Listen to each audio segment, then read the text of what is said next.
Hola, soy Maximiliano Guevara, médico cirujano egresado de la Universidad Central de Venezuela, y esto es una presentación de lectura y reporte del electrocardiograma orientada para estudiantes de pregrado de la Universidad Central de Venezuela en colaboración con el Servicio de Medicina 2. El objetivo de esta presentación es el de brindar una guía sencilla y breve sobre la lectura y reporte del electrocardiograma normal, motivo por el cual no hablaremos de manera detenida sobre sus aspectos fisiológicos y nos enfocaremos en los aspectos prácticos del mismo. Sabemos que un electrocardiograma presenta ondas, complejos, segmentos e intervalos. Tenemos, por ejemplo, la onda P que nos habla de la despolarización auricular, el complejo QRS, que nos habla de la despolarización ventricular, la onda T, que en conjunto con el segmento ST nos habla de la repolarización ventricular. Ahora hablamos de qué es un segmento. Un segmento es la línea de unión entre una onda y la siguiente y que no incluye ninguna de estas. Es decir, el segmento ST es la línea de unión que va desde el final del QRS y hasta el inicio de la onda T y no incluye ninguna de estas.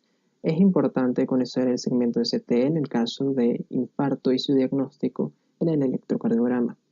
Además, tenemos los intervalos, que son las partes del electrocardiograma que se miden desde un punto determinado hasta el siguiente, que pueden incluir complejos, pueden incluir ondas y pueden incluir varios segmentos. Este es el caso del intervalo RR, que va desde la R de un QRS hasta la R del siguiente QRS. Ya conocemos entonces las diferentes estructuras y componentes que debemos leer y observar en el electrocardiograma, pero ahora tenemos que hablar de cómo se registran, cómo se interpretan, para lo cual debemos conocer que los electros vienen calibrados para registrar los fenómenos eléctricos del corazón a una velocidad de 25 milímetros sobre segundo, que para observar la calibración de cada electrocardiograma se debe observar la columna al inicio de cada uno de sus trazados. Esta columna nos habla de cómo está calibrado ese electro y debe corresponder a las siguientes variables. A lo alto debe hablarnos de una magnitud eléctrica calculada en milivoltios y a lo largo nos tiene que hablar de tiempo calculado en segundos. Entonces, esta columna usualmente mide 10 milímetros de alto, que corresponde a 1 milivoltio, y a 5 milímetros de largo, que corresponde a 0,20 segundos, lo que implica que cuando hacemos la división por cada milímetro, podemos llegar a la conclusión de que cada milímetro de alto en el papel de electro registra una magnitud eléctrica de 0,1 milivoltios y a lo largo el electro registra 0,04 segundos por cada milímetro. Ahora que conocemos cómo debemos realizar la medición tanto en magnitud eléctrica como en tiempo de cada uno de los componentes del electrocardiograma, iniciemos con los rangos normales de cada uno de sus componentes. Primero, el intervalo PR, que va desde el inicio de la onda P hasta el inicio del QRS y cuyo rango de normalidad es entre los 0,12 segundos y los 0,20 segundos. Luego vamos a hablar del complejo QRS, que debe medir entre 0,04 segundos y 0,12 segundos. Además, debemos conocer que el QRS se debe nombrar según los componentes que podemos observar, es decir, si hay onda Q, R o S.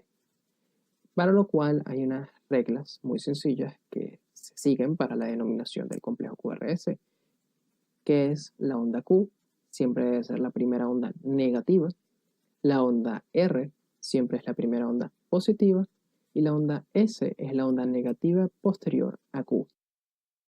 Es importante aplicar las reglas antes mencionadas para nombrar de manera adecuada los complejos QRS observados en el electrocardiograma normal, además de que esto nos va a permitir identificar aquellos complejos QRS patológicos en el electro y que nos puedan orientar hacia un diagnóstico en la práctica clínica. Podemos observar el punto J que marca el final del QRS e inicio del segmento ST. Segmento ST que se mide desde el final del QRS y hasta el inicio de la onda T, y del cual hablaremos más en profundidad cuando hablemos del infarto.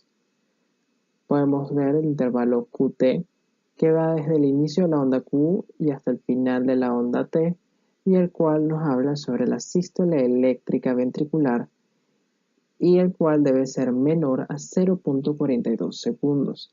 Debido a que el intervalo QT puede sufrir modificaciones dependiendo de la frecuencia cardíaca del paciente, debemos aplicar el QT corregido mediante la siguiente fórmula: QT entre la raíz cuadrada de RR, donde RR es el número de cuadros milimetrados entre una R de un QRS y la siguiente.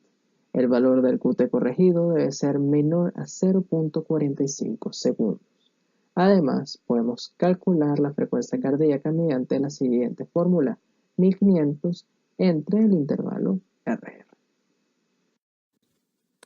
Ahora debemos determinar el eje eléctrico del corazón, el cual se debe encontrar entre menos 30 grados y más 90 grados, para lo cual debemos aplicar 4 sencillos pasos. Primero, observar el componente eléctrico predominante en el QRS de las derivaciones 1 y ABF, el cual puede ser determinado haciendo la resta entre los componentes positivos y negativos de cada QRS. Ahora debemos determinar cuál es el QRS más isobifásico, es decir, que posee un componente eléctrico de 0 o cercano a 0. Y ahora se debe buscar el eje perpendicular a dicho QRS, es decir, un ángulo que forme 90 grados. Ahora vamos a determinar el eje eléctrico del corazón en este ejemplo, donde podemos observar tenemos las derivaciones 1, 2, 3, ABR, ABL y ABF. Debemos recordar para este ejercicio que todo componente eléctrico observado por encima de la línea de base es positivo y por debajo de la línea de base es negativo. Ahora aplicamos nuestra primera regla, que es observar la derivación 1, específicamente el QRS.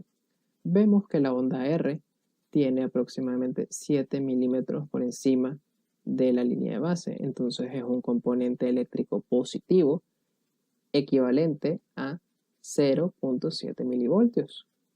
Por debajo de la línea de base, la onda S tiene apenas 2 milímetros, que es equivalente a menos 0.2 milivoltios. Al hacer esta simple resta, nos da que el componente eléctrico es de 0.5 milivoltios, es decir, es un QRS positivo. Ahora nos dirigimos a nuestro triángulo de Beethoven, donde la derivación 1 tiene un polo negativo hacia la izquierda y un polo positivo hacia la derecha. Al saber que el componente de nuestro QRS en 1 es positivo, eso implica que nuestro eje eléctrico debe encontrarse en algún lugar entre menos 90 grados y más 90 grados. Ahora vamos a observar el QRS de ABF, donde podemos observar un evidente componente positivo en ese QRS, por lo cual nos permite ver que ABF, que divide también con su polo negativo y con su polo positivo el triángulo de Beethoven en una parte superior e inferior, nos permite entonces ubicarnos en la parte inferior. Ya de esta manera tenemos ubicado el eje eléctrico entre 0 y más 90.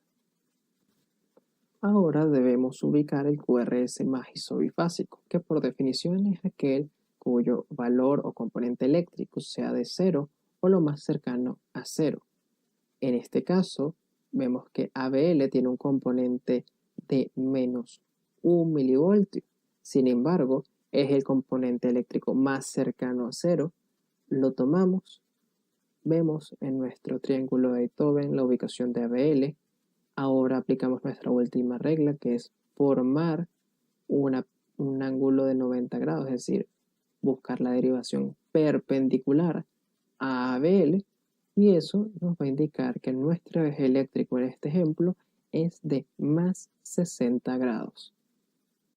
A la hora de reportar un electrocardiograma es muy importante ser sistemático y organizado, de manera de que no olvidemos ningún detalle del electro, por lo cual se suele reportar primero el ritmo observado, si es sinusal o no es sinusal, la frecuencia cardíaca, la duración del PR, la duración del QRS, la duración del QT, el eje eléctrico del corazón y las alteraciones observadas en dicho electrocardiograma.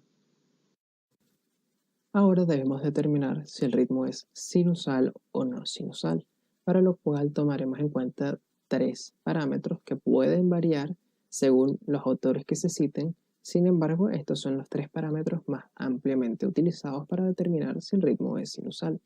Primero, una onda P positiva en las derivaciones 1, 2, 3, ABF, B5 y B6, que la onda P preceda a todos los QRS en esas mismas derivaciones y que el intervalo PR sea regular, es decir, que siempre tenga la misma duración.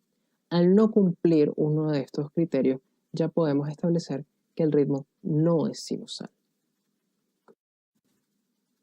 A manera de resumen, tenemos entonces los rangos de normalidad de cada uno de los componentes que observamos y reportamos del electrocardiograma, que son el PR entre 0,12 segundos y 0,20 segundos, el QRS entre 0,04 y 0,12 segundos, un QT menor a 0,42 segundos y un QT corregido menor a 0,45 segundos.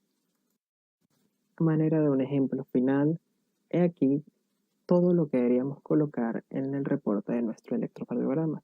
El nombre del paciente, la presión arterial que tenía ese paciente al momento de que se le realizó ese electrocardiograma, el día y la hora, y después seguimos nuestro orden. Ritmo sinusal, frecuencia cardíaca observada, intervalo PR, QRS, QT y eje cardíaco. Gracias por tu atención y espero que esta presentación te haya servido para aprender a leer y reportar adecuadamente un electrocardiograma.